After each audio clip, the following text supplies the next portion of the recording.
जय हिंद बच्चों। आज हम स्प्रिंग फोर्स के बारे में पढ़ेंगे। स्प्रिंग फोर्स से जनरली बहुत कन्फ्यूजन होता है बच्चों का। क्वेश्चन जब आता है तो बहुत कन्फ्यूज हो जाता है, जिससे क्वेश्चन उसका नहीं बन पाता है। तो आज इसी कन्फ्यूजन को आज हम दूर करेंगे और ध्यान से देखिए, आपको एक एक कन्फ्यूजन यहाँ पर दूर हो जाएगा। तो चलिए अब शुरू करते हैं। Spring force.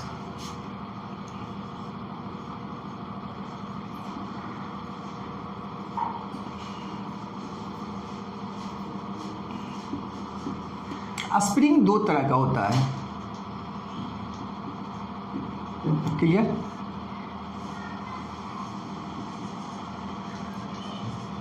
मासलेस स्प्रिंग और मैसिव स्प्रिंग।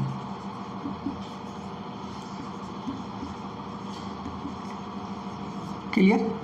मासलेस स्प्रिंग को हम लोग कहते हैं आइडियल स्प्रिंग। तो जब क्वेश्चन में आइडियल स्प्रिंग की चर्चा करता हो तो आप समझिए कि वह एक मासलेस स्प्रिंग है। अब स्प्रिंग का नोटेशन जो हम लोग करते हैं वो आर लिख दिए, आर ऐसे करके लिख दिए, तो ये स्प्रिंग का नोटेशन हो गया। क्लियर? अगर magnetic effect of current electricity पढ़िएगा तो जस्ट यही सिंबॉलिक इसी से मिलता जुलता जो सिंबल होगा वो इंडक्शन का सिंबल होगा।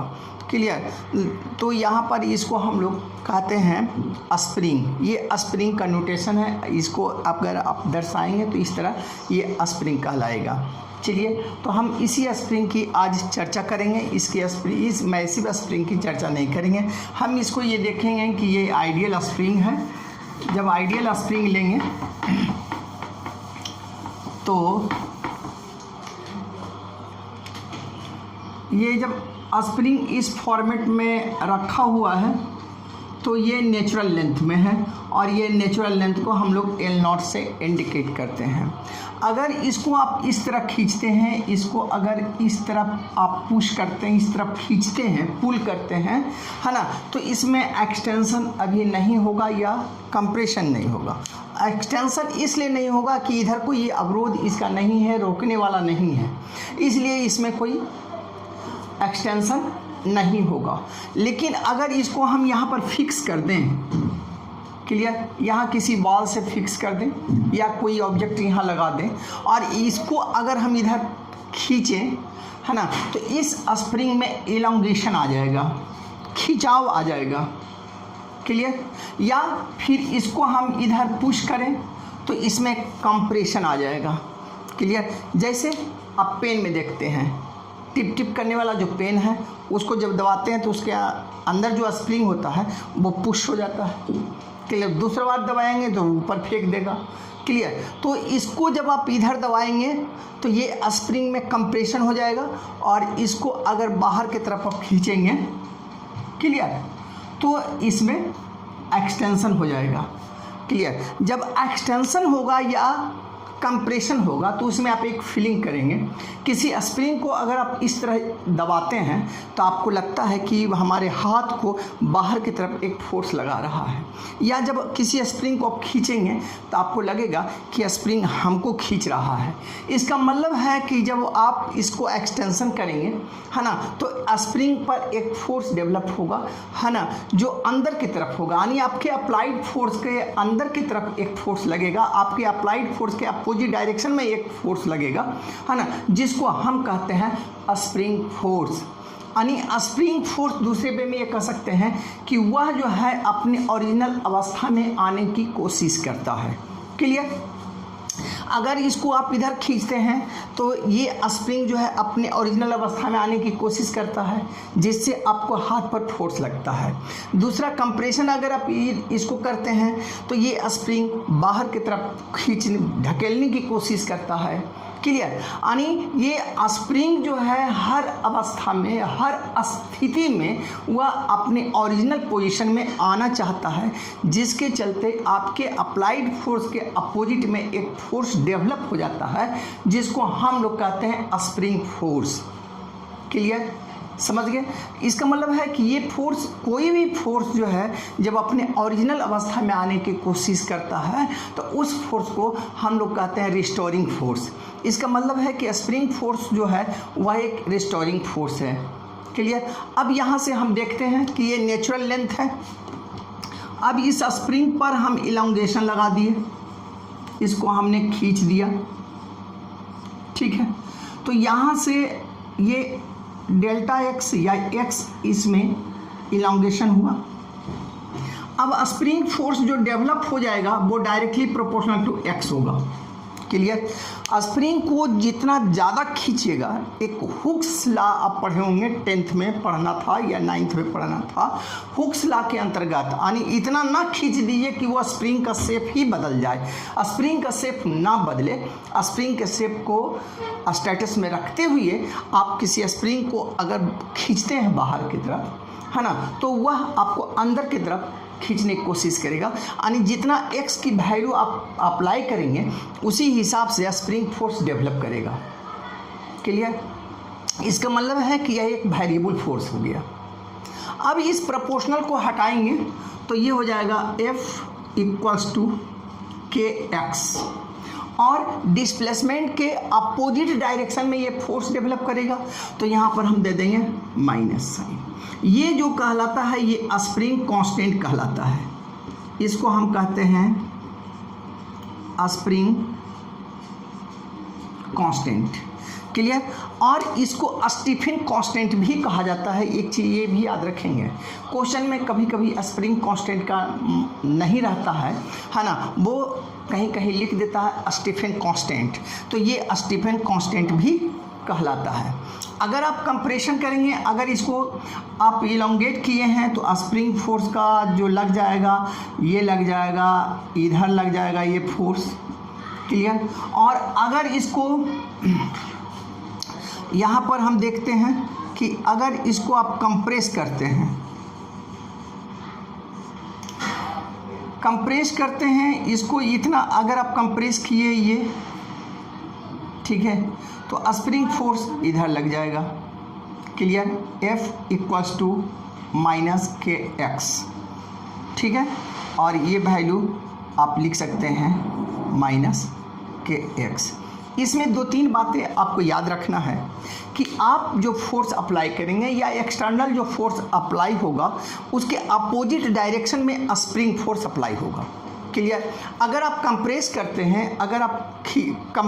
हैं, दाबते हैं तो बाहर की तरफ फोर्स लगेगा।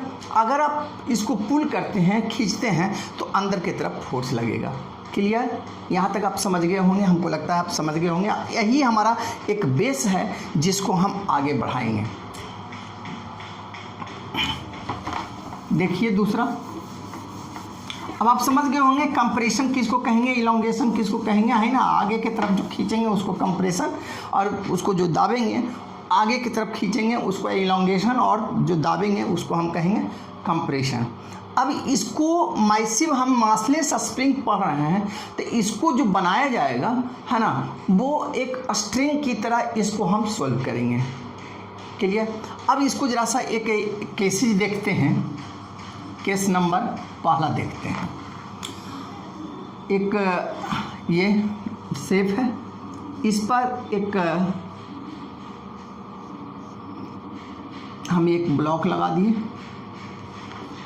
ठीक है। इसका स्प्रिंग कांस्टेंट के है। इस पर ये 2 kg का एक ब्लॉक है, इस पर हम 20 न्यूटन का एक फोर्स अप्लाई किए। अब हम इसमें निकालना चाहेंगे कि इसमें स्प्रिंग में जो इलॉन्गेशन हुआ है वो कितना हुआ है। चूँकि फोर्स जो है वह बाहर की तरफ लग रहा है, इसलिए इस स्प्रिंग फोर्स का जो होगा वो अंदर की तरफ होगा। क्लियर? तो इसका जो वैल्यू है, हम सिर्फ मैग्नीट्यूड की बात करेंगे तो ये हो जाएगा 20 न्यूटन इक्वल्स टू के एक्स हो जाएगा, और इसका डायरेक्शन इधर एफ का इक्वल टू के एक्स, ठीक है। दोनों बराबर इक्विलिब्रियम कंडीशन में हम ले लिए। तो x का जो वैल्यू होगा हम यहाँ अगर ले लेते हैं 100 न्यूटन पर मीटर, यहाँ वैल्यू ले लेते हैं तो ये हो जाएगा 20/100, ये कट गया, 5 कट गया, ठीक है। ये आ गया 0.2 मीटर इलॉन्गेशन आ गया। क्लियर। अब इसमें इतना 0.2 मीटर जो है इसमें एक्सटेंशन हुआ होगा, फैलाव हुआ होगा, जिसको हम कहते हैं इलॉन्गेशन, ठीक है। ये पॉइंट को अगर हम बाई एक्सिस पर लेते हैं तब क्या होगा देखा जाए। इसी को अगर हम बाई एक्सिस पर लें तो बाई एक्सिस पर हम ले लिए, एक स्प्रिंग ले लिए और यहाँ एक ब्लॉक सस्पेंड कर दिए, ठीक है। ये ब्लॉक मान ली कि 2 kg का एक ब्लॉक है। जब 2 kg का ब्लॉक ये सस्पेंड हो गया है तो इस पर 20 न्यूटन का फोर्स नीचे की तरफ लग जाएगा। तो हाँ, 20 न्यूटन का फोर्स नीचे की तरफ लग जाएगा। ये मासलेस होने के कारण इसके दोनों तरफ का टेंशन सेम होगा। एक चीज़ याद रखना है कि जब स्प्रिंग मासलेस हो तो वह लाइक अ थ्रेड माना जाएगा। क्लियर। जब स्प्रिंग मासलेस होगा, स्प्रिंग जब मासलेस होगा तो वह लाइक अ थ्रेड होगा, यानी इसको आप इस वे में भी बना सकते हैं। क्लियर। यहाँ पर 20 न्यूटन हो गया और इधर टेंशन T हो गया, यहाँ टेंशन T हो गया। क्लियर। अब ये टेंशन T जितना इस पे लग रहा होगा उतना ही हिसाब से ये इलॉन्गेशन होगा। क्लियर। तो ये हम थ्रेड की तरह मान लिए तो T इक्वल्स टू हो गया 20 न्यूटन और T इक्वल्स टू हो जाएगा kx। इसलिए x का वैल्यू अगर हम यहाँ पर ले लेते हैं 10 न्यूटन पर मीटर, यहाँ हम ले लेते हैं तो ये हमारा हो जाएगा 20 बाई ये kg हो गया, तो ये आ गया 0.2 मीटर। ये सिचुएशन हमारा मिलेगा। ये कब सिचुएशन मिलेगा? जब हम इस क्वेश्चन को ये कंसीडर करेंगे कि यह जो है इक्विलिब्रियम कंडीशन में है। क्लियर। लेकिन अगर इसी क्वेश्चन को हम 2 kg ब्लॉक लगाकर रिलीज कर देते हैं यानी दैट मीन्स वो डायनेमिक सिचुएशन हो जाएगा, तो वहाँ पर इस तरह का ये न्यूमेरिकल नहीं बनेगा। एससी बर्मा में इस पर एक न्यूमेरिकल है। क्लियर। तो वहाँ पर जो डायनेमिक सिचुएशन होगा वहाँ एनर्जी कंजर्वेशन लगेगा। क्लियर। तो यहाँ पर एनर्जी कंजर्वेशन नहीं लगेगा। क्लियर। आप समझ गए होंगे। अब अगर हम ये समझ लें कि कॉम्बिनेशन अगर एक से ज़्यादा स्प्रिंग रहेगा तब इसको हम कैसे डील करेंगे। क्लियर। तो 2 स्प्रिंग को अगर सीरीज में कनेक्ट करते हैं और 2 स्प्रिंग को अगर हम पैरेलल में कनेक्ट करते हैं, तो 2 स्प्रिंग को अगर हम सीरीज में कनेक्ट करते हैं, सीरीज में अगर हम लेते हैं तो ये एक स्प्रिंग ये हो गया, दूसरा स्प्रिंग ये हो गया। यहाँ पर एक ब्लॉक हम 2 kg का एक ब्लॉक सस्पेंड किए, इसका स्प्रिंग कांस्टेंट K1 है और इसका स्प्रिंग कांस्टेंट K2 है। हमने कहा कि मासलेस जो स्प्रिंग होता है या आइडियल स्प्रिंग जो होता है वह मासलेस होता है और वह लाइक अ थ्रेड की तरह यूज होता है। तो यहाँ से लेकर यहाँ एक थ्रेड है और यहाँ से लेकर यहाँ तक एक थ्रेड है। जब 2 थ्रेड सीरीज में होंगे, है ना, तो सेम टेंशन एग्जिस्ट करेगा। क्लियर। तो यहाँ पर नीचे लग जाएगा इसका 20 न्यूटन। क्लियर। इसमें लग जाएगा T, तो इसमें भी लगेगा T, ये दोनों में T लग जाएगा।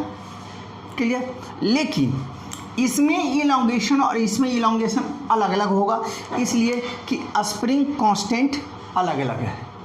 समझ में आया। तो इसमें स्प्रिंग कांस्टेंट K1 है, इसमें स्प्रिंग कांस्टेंट K2 है, लेकिन टेंशन जो है वो सेम है और इसकी स्प्रिंग की जो प्रॉपर्टीज है वो अलग अलग है। यानी ये कह सकते हैं कि एक लाइटली स्प्रिंग है और एक हार्ड स्प्रिंग है। क्लियर। तो जो हार्ड स्प्रिंग है उसमें इलॉन्गेशन कम होगा और जो लाइट स्प्रिंग है उसमें इलॉन्गेशन ज़्यादा होगा। क्लियर।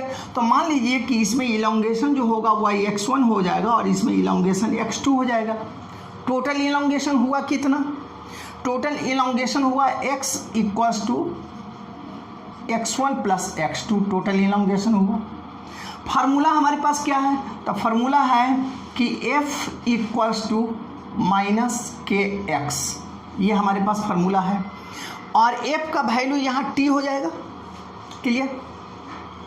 तो यहाँ पर अब x1 का वैल्यू हम निकाल लें और x2 का वैल्यू निकाल दें तो उसके हिसाब से हम रख दें। अब यहाँ पर हम लिख देते हैं कि f by equivalent spring constant, चूँकि ये फाइनल रिजल्ट है हमारा, तो फाइनल रिजल्ट है तो इसका इक्विवेलेंट स्प्रिंग कांस्टेंट ले लिए हम और ये हो जाएगा साइन माइनस और ये हो जाएगा minus f by k1 plus minus f by k2।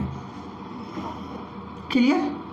यहाँ पर माइनस हट जाएगा और f ऑफ f हट जाएगा, तो 1 by k equivalent equals to 1 by k1 plus 1 by k2 हो जाएगा। इसलिए k इक्विवेलेंट इक्वल्स टू हो जाएगा k1 प्लस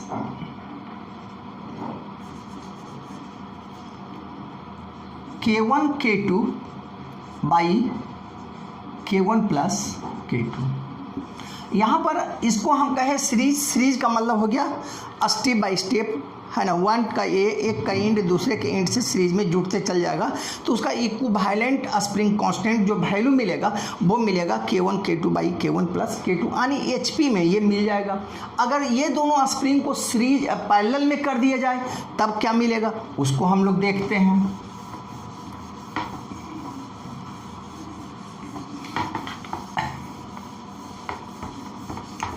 अगर पैरेलल में जोड़ते हैं तो देखिए क्या मिलेगा आपको। दो स्प्रिंग को अगर पैरेलल में आप जोड़ दें तो पैरेलल में जोड़ दें, एक स्प्रिंग ये है जिसका स्प्रिंग कांस्टेंट k1 है, दूसरा स्प्रिंग ये है।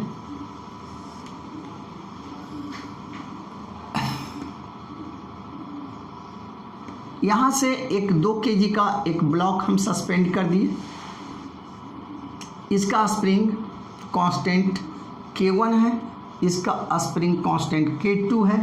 यहाँ पर ये 20 न्यूटन का फोर्स नीचे की तरफ लगेगा, टेंशन T लगेगा और ये टेंशन 2 भाग में बट गया है, तो इसमें टेंशन हो जाएगा T1 और इसमें हो जाएगा टेंशन T2। क्लियर। चूँकि यही टेंशन 2 भाग में बटा है, अगर ये 3 गो होता था 3 भाग में बढ़ जाता, अगर ये 4 गो होता तो 4 भाग में बढ़ जाता, यही टेंशन 4 भाग में बढ़ जाता। इसमें 2 स्प्रिंग है इसलिए 2 टेंशन 2 भाग में बढ़ गया, टेंशन अलग अलग हो गया, स्प्रिंग कांस्टेंट भी अलग अलग है, तो ऐसे स्थिति में इलोंगेशन सेम होगा। तो जिसमें इसमें इलोंगेशन x हुआ है तो इसमें भी इलोंगेशन x हुआ है।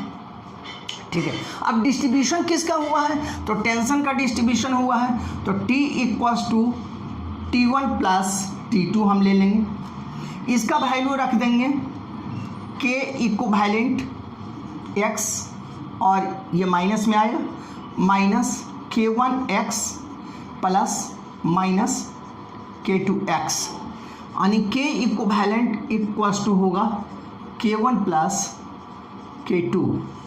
अब यहाँ हमने 2 चीज़ें सीखा कि अगर सीरीज में रहेगा तो वह HP की तरह जुटेगा, हार्मोनिक प्रोग्रेशन की तरह जुटेगा, और अगर पैरेलल में रहेगा तो एल्जेब्रिकल की तरह जुटेगा। इस बात को हमें याद रखना है, पहला बात। दूसरी बात ये याद रखना है कि अगर 2 स्प्रिंग सीरीज में है तो उसमें इलोंगेशन अलग अलग हो जाएगा, टेंशन सेम हो जाएगा, और 2 स्प्रिंग अगर पैरेलल में है तो इलोंगेशन सेम हो जाएगा, टेंशन अलग अलग हो जाएगा। क्लियर। तो सबसे पहले इसमें हम पकड़ेंगे कि दोनों में इलोंगेशन सेम है या इलोंगेशन सेम नहीं है। अगर इलोंगेशन सेम है तो वह पैरेलल हो जाएगा। क्लियर। और अगर इलोंगेशन सेम नहीं है, क्लियर, तो वो सीरीज हो जाएगा। चलिए इसको हम एक क्वेश्चन से देखते हैं। इसी प्रकार में एक क्वेश्चन है जिसको हम लेते हैं। और उसको हम पता लगाते हैं कि ये दो स्प्रिंग जो है वो सीरीज में है या पैरेलल में है। देखा जाए,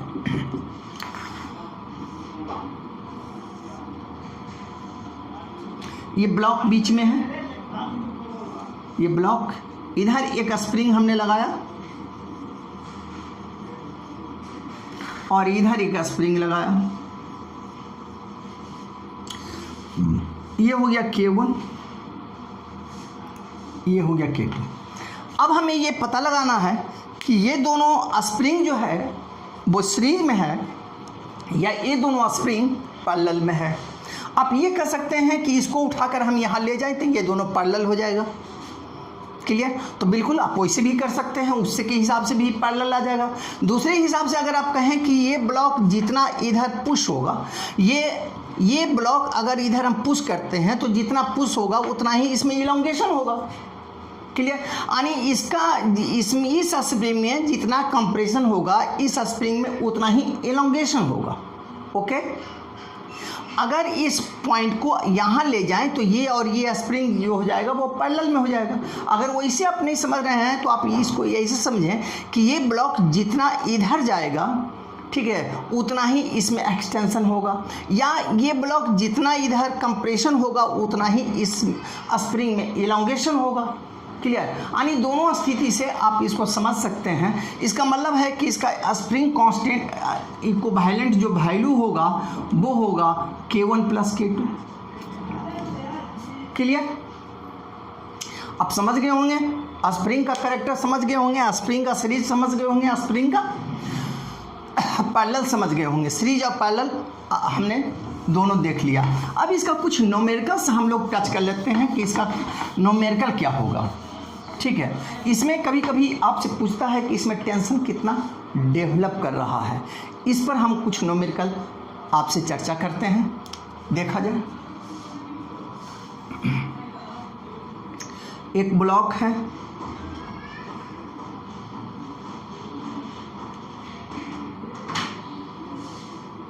ये 2 kg का एक ब्लॉक है,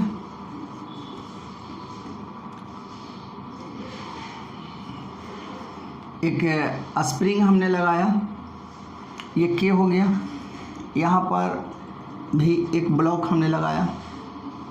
मान लीजिए कि ये 4 kg का ब्लॉक है।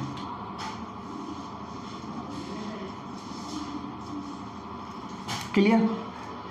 अब अगर हम इसमें एक क्वेश्चन ये करें कि अगर इधर से 20 न्यूटन का फोर्स हम लगाए हैं, क्लियर, तो जब 20 न्यूटन का हम फोर्स लगाए तो क्या इस बॉडी का एक्सेलरेशन क्या होगा, इसको हम निकाल सकते हैं कि इस बॉडी का एक्सेलरेशन क्या होगा।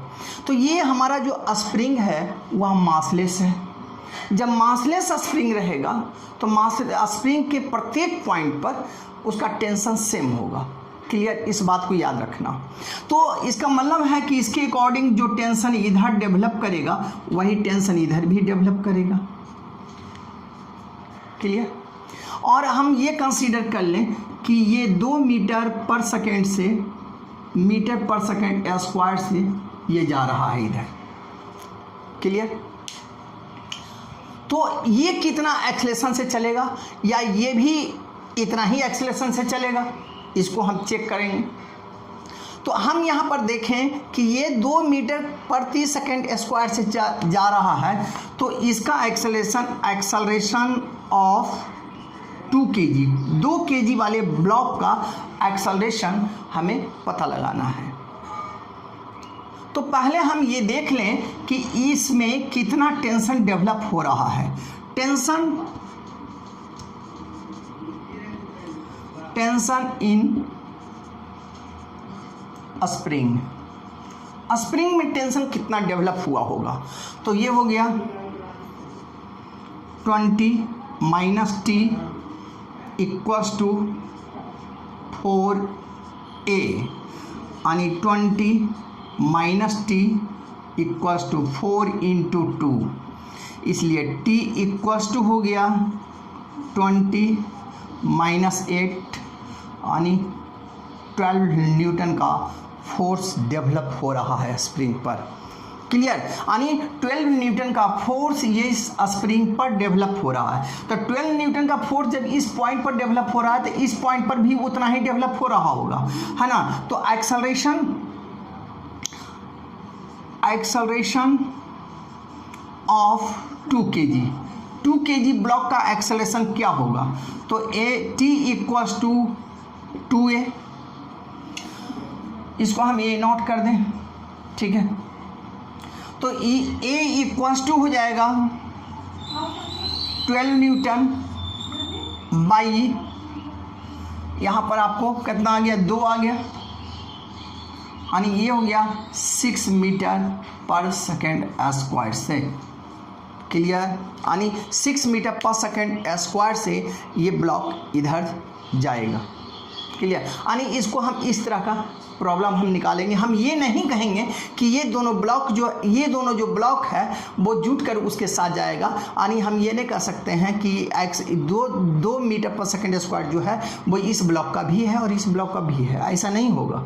क्लियर, इस ब्लॉक का एक्सेलरेशन दे दिया और इस ब्लॉक का एक्सेलरेशन आपसे पूछ रहा है, तो सबसे पहले आपको निकालना होगा कि इस पे टेंशन कितना डेवलप हुआ है। जितना स्प्रिंग पर टेंशन डेवलप होगा वही टेंशन यानी फोर्स के रूप में इस ब्लॉक पर एग्जिस्ट करेगा, है ना। तो पहले इसका इक्वेशन हम बना लिए, चूंकि एक्सेलरेशन 2 मीटर पर सेकेंड स्क्वायर राइट साइड में है तो ये 20 न्यूटन ग्रेटर देन हो जाएगा टी से, तो 20 माइनस, है ना, 4 × 2। क्लियर, ये हो गया 8 को हमने इधर लाया तो 12, 20, 8 हो गया। अब यहाँ से हम यही टेंशन इसमें डेवलप किया होगा तो हम इसका एक्सेलरेशन इस तरह निकाल सकते हैं। अब इस तरह के प्रॉब्लम में बच्चे अधिकांश कंफ्यूज कर जाते हैं। चलिए हम दूसरा न्यूमेरिकल देख लेते हैं। दूसरा न्यूमेरिकल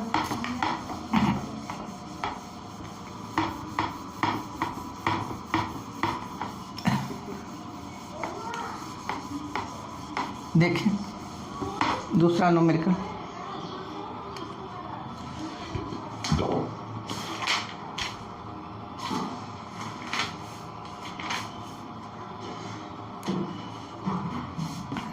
एक सरफेस है, एक ब्लॉक यहाँ है और इसको एक स्प्रिंग से कनेक्टेड किया गया है। एक ब्लॉक इधर है, ये 6 kg का ब्लॉक है और ये 4 kg का ब्लॉक है।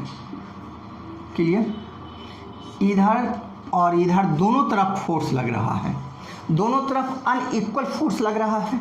तो इधर लग रहा है 10 न्यूटन का फोर्स और इधर लग रहा है 20 न्यूटन का फोर्स। क्लियर, तो अब हमें निकालना है कि इसमें टेंशन कितना डेवलप हुआ होगा। तो ये हमारा जो स्प्रिंग है वह मासलेस स्प्रिंग है। जब ये मासलेस स्प्रिंग होगा तो लाइक थ्रेड की तरह काम करेगा, स्ट्रिंग की तरह काम करेगा। तो इसको अगर हम इस तरह बना दें तो हमारा समस्या का तुरंत निदान हो जाएगा, हमारी प्रॉब्लम तुरंत सोल्व हो जाएगी। इसको हम इस तरह बना लेते हैं, इधर बना लिए, इधर ये 20 न्यूटन बना दिए। ये 6 kg का एक ब्लॉक है, ये 4 kg का एक ब्लॉक है, इधर 10 न्यूटन लग रहा है। इसमें नेट फोर्स कितना लग गया? तो नेट फोर्स लग गया 20 माइनस 10 न्यूटन, यानी 10 न्यूटन का नेट फोर्स लग रहा है। वो लग किधर रहा है? तो लेफ्ट डायरेक्शन में लग रहा है, यानी इधर लग रहा है। क्लियर, अब ये थ्रेड ये हो गया T और इधर भी हो गया T, यानी इसी तरह इसमें टेंशन डेवलप करेगा T और इसमें टेंशन डेवलप करेगा T। यानी T जो टेंशन डेवलप करेगा वो ड्यू टू एक्सेलरेशन के कारण डेवलप करेगा। तो acceleration of the system, acceleration of system का एक्सेलरेशन क्या होगा? तो सिस्टम का एक्सेलरेशन होगा net force by total mass, net force by total mass. Clear, तो नेट फोर्स कितना है? 10 न्यूटन, मास कितना है? 6 + 4 kg। ये हुआ कितना? 1 मीटर पर सेकेंड स्क्वायर। क्लियर। यानी 1 मीटर पर सेकेंड स्क्वायर से यानी वो उसमें जो एक्सेलरेशन इस सिस्टम में जो डेवलप किया है वह 1 मीटर पर सेकेंड स्क्वायर से डेवलप किया है और वो इस डायरेक्शन में, लेफ्ट डायरेक्शन में चल रहा है। अगर इससे हम इसमें टेंशन निकाल लें, है ना, इस ब्लॉक से इसमें टेंशन हम निकाल लें तो हम कह सकते हैं कि स्प्रिंग में जो फोर्स लग रहा है ना, वो कितना लग रहा है। तो इसको निकालने के लिए आप सीधा इक्वेशन लिखेंगे कि 20 minus T equals to 6 into 1, तो टी इक्वल्स टू आपको निकल जाएगा 40 न्यूटन। क्लियर। अगर आप अपना कंफ्यूज दूर करना चाहते हैं तो आप इससे भी निकाल सकते हैं। तो इससे निकालें, जब सिस्टम इधर चल रहा था टी ग्रेटर देन हो जाएगा 10 न्यूटन से। अगर उसके हिसाब से आप निकालते हैं तो देखिए क्या निकलेगा कि T minus 10 equals to 4 into 1 हो जाएगा, इसलिए टी इक्वल्स टू 14 न्यूटन हो गया। यहाँ पर यह साबित हो गया कि मासलेस स्प्रिंग में प्रत्येक पॉइंट पर टेंशन सेम डेवलप करेगा। क्लियर। तो यहाँ पर दो चीज़ें हम सीख गए। पहला तो ये सीख गए, ये प्रूफ हमारा हो गया कि मासलेस स्प्रिंग जिसको हम कह रहे हैं, आइडियल स्प्रिंग जिसको कह रहे हैं, उसके प्रत्येक पॉइंट पर टेंशन जो होगा, उसके प्रत्येक पॉइंट पर तनाव जो होगा वो सेम होगा। यहाँ पर आप दोनों तरह से आप इसको निकाल कर देख सकते हैं। दूसरा न्यूमेरिकल, दूसरा एग्जाम्पल्स हम लेते हैं। दूसरा एग्जाम्पल आप ले लीजिए, देखिए। आज हम लोग स्प्रिंग का पूरा कन्फ्यूजन हम लोग दूर कर लेंगे। जितने भी कन्फ्यूजन स्प्रिंग का बनता है वो सारे स्प्रिंग का कन्फ्यूजन हम आज यहीं पर इसी लेक्चर में हम इसको दूर करेंगे। मान लीजिए कि एक पुल्ली है, पुल्ली से दो स्प्रिंग है, एक स्प्रिंग इधर और एक स्प्रिंग इधर, ठीक है। इसमें जो है और इसमें जो है अलग अलग मास का दो ब्लॉक लटकाया गया है। तो मान लीजिए कि इसमें जो है 1 kg का ब्लॉक लटकाया गया है, इसमें 2 kg का ब्लॉक लटकाया गया है। क्या दोनों का रीडिंग सेम होगा या दोनों का रीडिंग अलग अलग होगा? क्लियर। दोनों का रीडिंग अलग अलग होगा या दोनों का रीडिंग सेम होगा।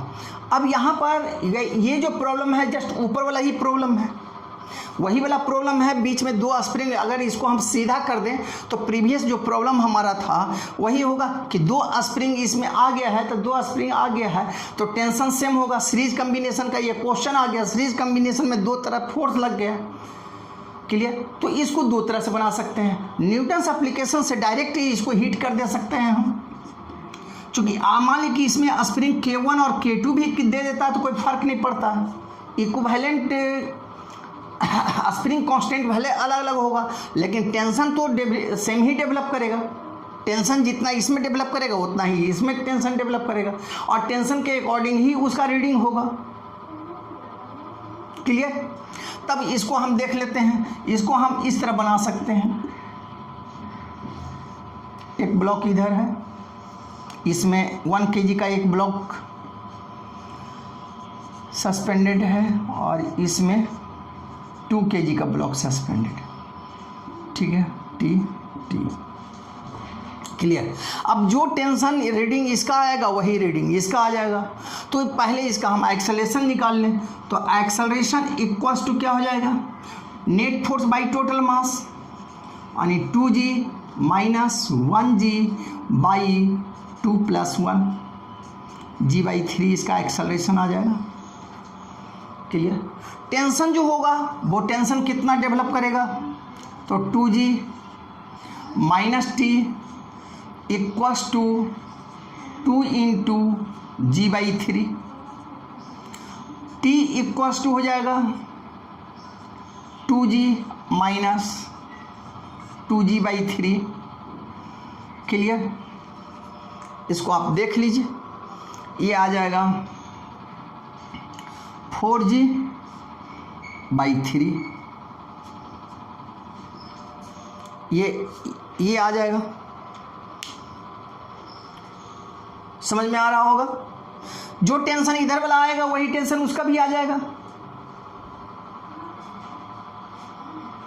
क्लियर। अब ये जो रीडिंग लेगा, ये जो शो करेगा या जो स्प्रिंग मशीन है ये तो केजी में शो करेगा, केजी में शो करेगा तो जी को हट जाएगा। क्लियर, इधर लिख देंगे mg, t equals to mg, ये शो करेगा, यानी 4/3 kg ये स्प्रिंग शो करेगा और ये स्प्रिंग भी 4/3 kg शो करेगा, जबकि दोनों तरफ जो ब्लॉक सस्पेंडेड है वह 1 kg और 2 kg का स्प्रिंग सस्पेंड है। क्लियर, आप इस तरह का न्यूमेरिकल को आप देख सकते हैं। चलिए एक न्यूमेरिकल और देख लेते हैं।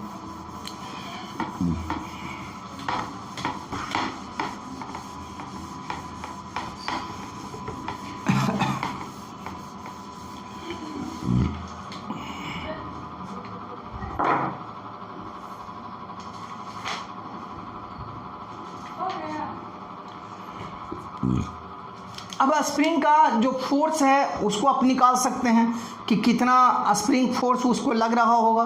तो इसको निकालने के लिए आप क्या करें कि मान लीजिए कि यहाँ पर एक स्प्रिंग है, इस पर एक ब्लॉक है और ये फिक्स कर दिया गया है, और इधर जो है एक ब्लॉक लटका दिया गया है, ये ब्लॉक M है और इसका स्प्रिंग K है। तो इसके रिस्पेक्ट से इसका वैल्यू क्या होगा ये आपको निकालना होगा। किसके रिस्पेक्ट से? इसके टेंशन के रिस्पेक्ट से इसका वैल्यू क्या होगा ये निकालिए। तो अब यहाँ पर हमारा क्या है कि यहाँ मान लीजिए कि ये डिस्प्लेसमेंट यहाँ पर x कवर करता है। न्यूटन्स एप्लीकेशन में हमने एक वीडियो